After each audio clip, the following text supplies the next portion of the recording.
Everybody, it's Regular Girl. I'm back. So I want to start off with a story about a little dog that I lived with for a little while. His name was Max. And Max used to go over by this imitation furnace it was. You can buy them. And it was a little one.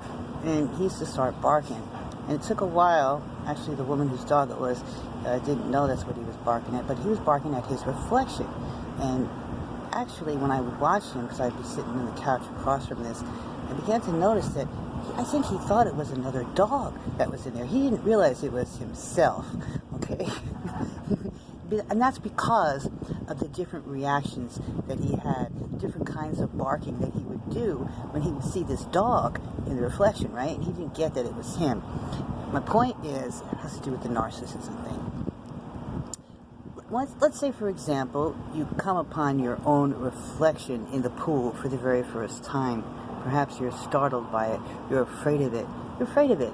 You don't want to look at it. That actually is most of our first reactions. And I'm back on this again. See, narcissism, it's the lack of self. It's the lack of connection to self. And so the disinformation out there, I'm saying, is not any information itself per se. It's that what's missing in it is that the search is for the real self, and one needs to be able to look at oneself in order to discover who one is. Now, sometimes we act as reflectors for each other, don't we? That's when we say to each other, hey, a-hole, stop stepping on my toes like that, metaphorically speaking, because there's lots of ways, different ways that we can step on each other's toes. And we've been programmed in lots of slight and different kinds of ways to stop being able to say things like that to each other directly. Hey, asshole, stop stepping on my toes. And have you noticed, by the way, that you do that to other people too? Because I live with you and I observe that. We've been being taught through contemporary literature and rehab programs to not say that to each other directly. We can talk about ourselves and we can ignore the bad behavior. That's what behavior psychology does. You're supposed to ignore the bad behavior, and you're supposed to like the good behavior in the person. Hey, you know what? That's about behavior. That's not about intimacy and relationships, okay? Intimacy and relationships is about something else. It's about communication, and it's a two-way street. How do you find out who someone is, really? Who are we, really? You discover that by looking at the self. Okay, I want to say something about Max, because Max is an animal. Max is a dog, right? It was Max, the animal, the dog, who was dealing with this conundrum of the reflection of himself. And the story of Narcissus is about a human being, and I have to admit to you all that I haven't read the story in a very long time. I think I better do that since I've been making these videos. But I've been told, and I believe it, by Ascended Master Consciousness, that we are, human beings, closer in consciousness to animals than we are to Ascended Being Consciousness. Okay?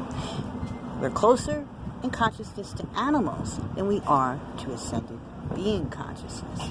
I like to think about a fish in a fish tank when I think about this. Okay? Fish, say you have one as a pet.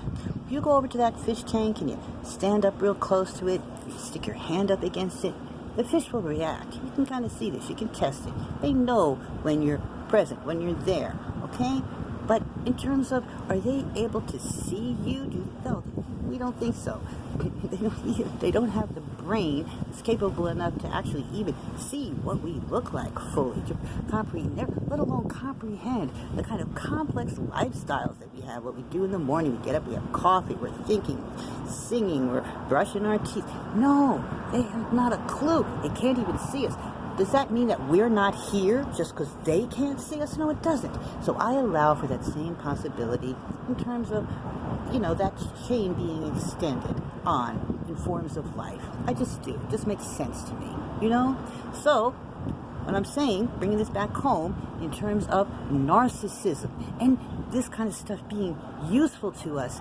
Once again, I said this in another video. We seem to be in an age right now where the ability to look at ourselves is like never before. And, by the way, I was reminded recently about Lewis Carroll. Lewis Carroll was a children's book author, but he also was a mathematician, a scholar.